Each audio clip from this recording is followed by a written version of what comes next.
No dia 28 de maio é celebrado o Dia Nacional de Redução da Mortalidade Materna. A Organização Mundial da Saúde calcula hoje cerca de 830 mulheres morrem todos os dias no mundo devido a complicações na gravidez, no parto e puerpério. Em média, 40 a 50% das causas da mortalidade materna podem ser consideradas evitáveis.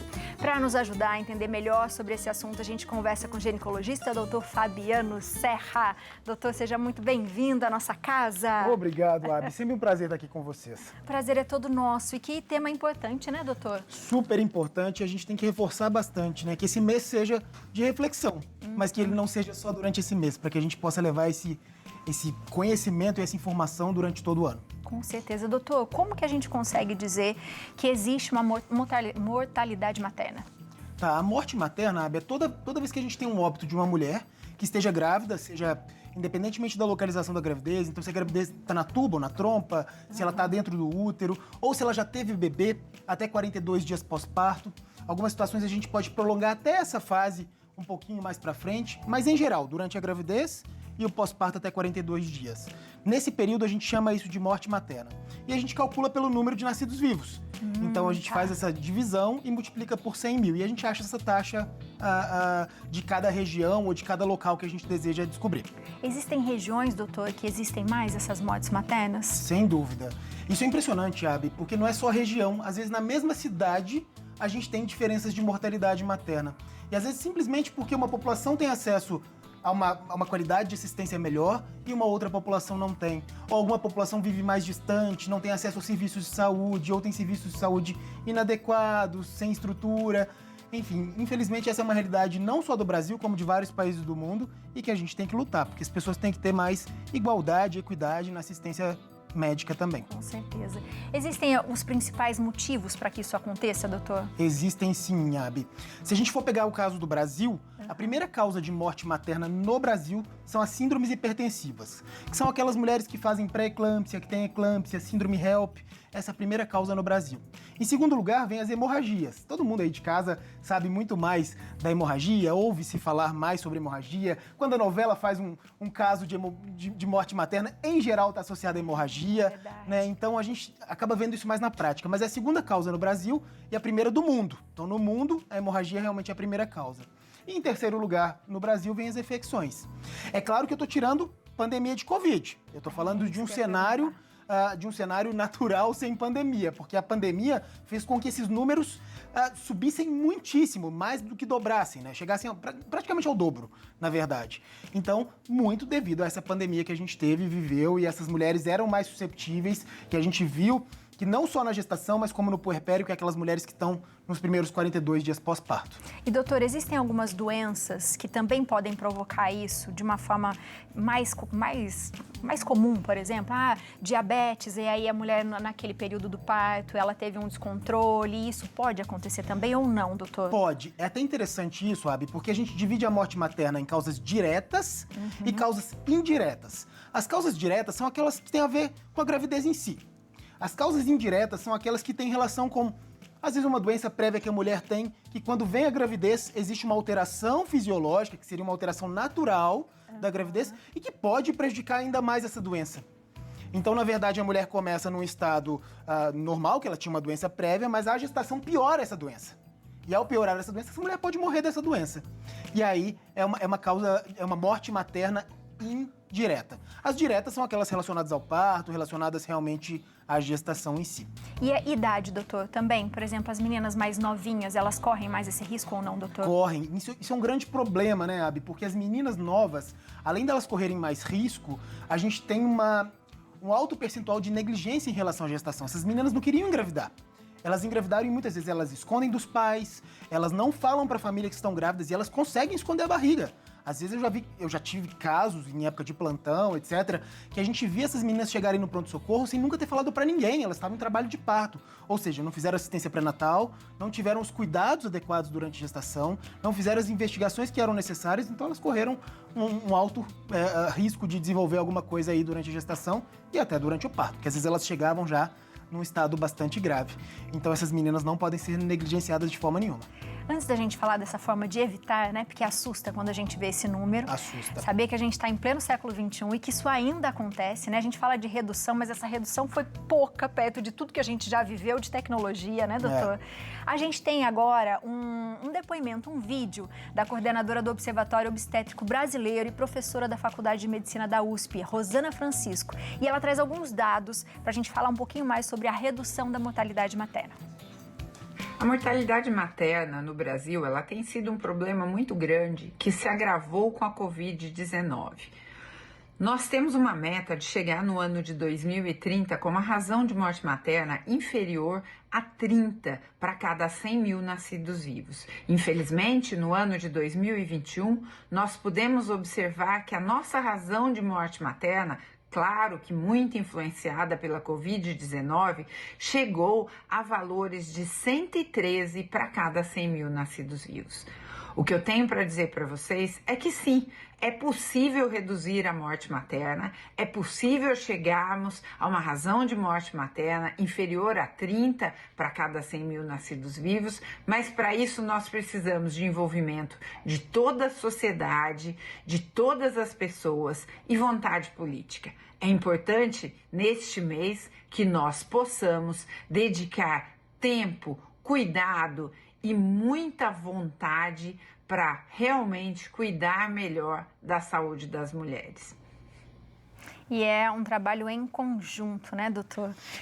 A Rosana é uma grande pessoa no sentido de luta realmente para a redução da mortalidade materna. Rosana foi minha orientadora do doutorado.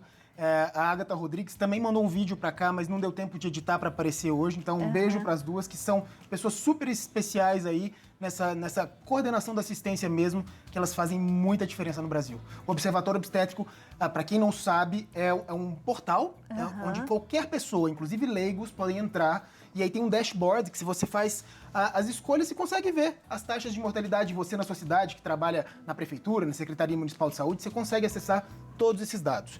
E isso ajuda, se você não conhece os dados, você não consegue fazer melhorias. Exatamente. Não é verdade? Então, o observatório facilitou muito a vida de todo mundo, de todos os gestores do grande Brasil aí, para melhorar realmente para melhorar a qualidade dos dados e aí poder melhorar também a assistência. Nossa, que legal esse trabalho, hein, doutor? Muito importantíssimo. Porque aí você consegue identificar onde que está errando, que falha, onde tem essa falha, Exato. né? Qual que é a taxa de mortalidade mais frequente aqui na minha cidade, né? Qual das doenças estão mais relacionadas à mortalidade materna? E aí a gente consegue atuar naquele ponto específico para melhorar. Quando a gente fala em evitar, doutor, a gente está falando que a gente poderia evitar. Então, o que acontece? Olha, Abi, vamos lá. Eu acho que tem várias coisas que a gente precisa unir para falar em evitar essas mortes maternas. A primeira é a informação. As mulheres precisam ser informadas da importância do pré-natal, da importância de se fazer uma assistência médica realmente durante a gravidez. Mas a gente tem cenários que são muito difíceis. A gente tem populações que moram em rincões do Brasil ou que têm uma dificuldade de acesso, de chegar à unidade básica de saúde e que muitas vezes não tem nem condição, às vezes, financeira de se deslocar até lá. Então, é por isso que é importante que cada região tenha seu agente comunitário de saúde, alguém que descubra que essa mulher engravidou, para que ele possa, de alguma forma, promover que essa mulher faça realmente essa assistência pré-natal. Esse é o primeiro passo. Depois é qualificar a assistência. Não adianta nada eu chegar até um médico e o médico não saber conduzir uma paciente de uma forma adequada. Às vezes, a gente sabe que a maioria dos pré-natais do SUS, por exemplo, não é feita com médicos obstetras. A gente sabe que são médicos de família e comunidade e não tem problema, eles são preparados para isso. Mas desde que tenham um preparo de forma adequada e que saibam encaminhar aquelas mulheres que são detectadas como alto risco para o alto risco em tempo oportuno, para que a gente possa exercer as medidas necessárias. E aí tem a parte hospitalar, que é um outro momento em que a mulher chega também no hospital. E no hospital a gente precisa detectar também a lesão de forma oportuna, para que a gente possa fazer o tratamento de forma imediata. Então, existem demoras na assistência. E uma coisa que a pandemia fez também, Abi, foi demonstrar nossas fragilidades. Então, por exemplo, sempre foi muito difícil a questão da UTI, a mulher gestante na UTI. Poucos profissionais capacitados para conduzir esses casos, tá? Mas, além disso, os leitos de UTI são escassos. Quando a gente fala de leito de UTI materna, eles são escassos. E a pandemia fez exacerbar muito isso. Porque a gente viu muita mulher que morreu, infelizmente, sem ter uma UTI para ser cuidada. Então, são cenários, a pandemia trouxe todas essas fragilidades à tona e a gente precisa falar sobre isso. Até em relação a profissionais, né, doutor? Não ter quem atenda, não tem quem entenda, não tem quem faça o exame, e aquele monte de gente deve ser muito desesperador. E gestante parece uma entidade à parte, sabe? Os médicos que não são obstetras têm muito medo de atender gestante. De atender, né? Porque parece que é uma coisa, tá ali num negócio fora do padrão. Então, acabam perdendo um pouco realmente a noção do que fazer ali nessas situações. Meu Deus. Léo tem uma pergunta. Vamos lá, Léo. Doutor, a Abi falou no começo, e você estava falando agora também, a respeito de regiões, né? Pessoas mais carentes que sofrem esse problema, às vezes nem sabem o que está acontecendo. Esse número que você passou, que a gente tem essas estatísticas, ele realmente é real? O SUS realmente tem um acompanhamento? Vou falar aqui do interior de alguma cidade muito longe, por exemplo, dos centros, né? São Paulo, Rio, Minas. O SUS realmente tem um número correto sobre isso? E outra coisa, se existe também algum tipo de erro médico, né, em relação à morte das grávidas também? Bom, a primeira coisa sobre o SUS, né, Léo? A gente sabe que o SUS, ele é um excelente sistema. Eu sou um grande defensor do SUS e eu acho que ele funciona muito bem, quando funciona de forma adequada. Né? Então, é claro que a realidade do SUS ela não é igual em todos os lugares. A gente sabe disso. A gente vai ter postos de saúde, unidades básicas de saúde, que não tem a mesma estrutura de uma unidade básica de saúde, às vezes aqui na parte mais central de São Paulo, ou, enfim, em outras regiões que têm mais condição. Mas, de fato, se a gente instituir o SUS da forma como ele realmente é, a gente consegue dar assistência adequada, assim, para essas pacientes. Lembrando que são só dos nascidos, né? Que você consegue só registrar. Porque muita mulher já perdeu nesse meio de caminho, às vezes nem chegou no hospital e a gente nem sabe também. E você sabe o que é interessante? Agora você falou um negócio que é muito importante, Abi. Às vezes a gente tem mortes maternas ocultas. Isso é uma investigação que a gente tem feito agora. Porque, na verdade, às vezes ela tem uma causa de morte que não está ligada à morte materna especificamente, ela tem uma outra doença. E na hora de colocarem o dado da morte no atestado de óbito, colocam como a causa dessa morte. E fica desvinculada à morte materna, então isso não entra na estatística.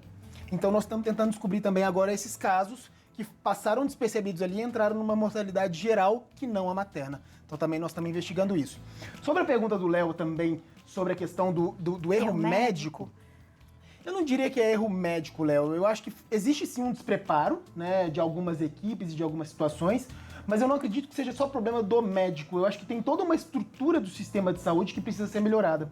Né? Quando a gente fala de saúde, não é só... Porque senão também a gente está culpabilizando uma pessoa ali que às vezes ela não tem nem estrutura para isso. Exato. Às vezes ela está fazendo o melhor que ela pode num cenário escasso de recursos. Exatamente. Então, não adianta nada a gente ser um médico incrível se eu não tenho os recursos necessários para exercer a medicina de qualidade.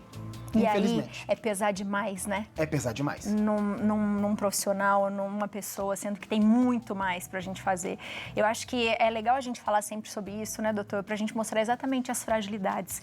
Com certeza. Não é? Quando a gente fala de, sei lá, da mulher em si, em relação à própria violência, a gente fala mais falta policiamento, né?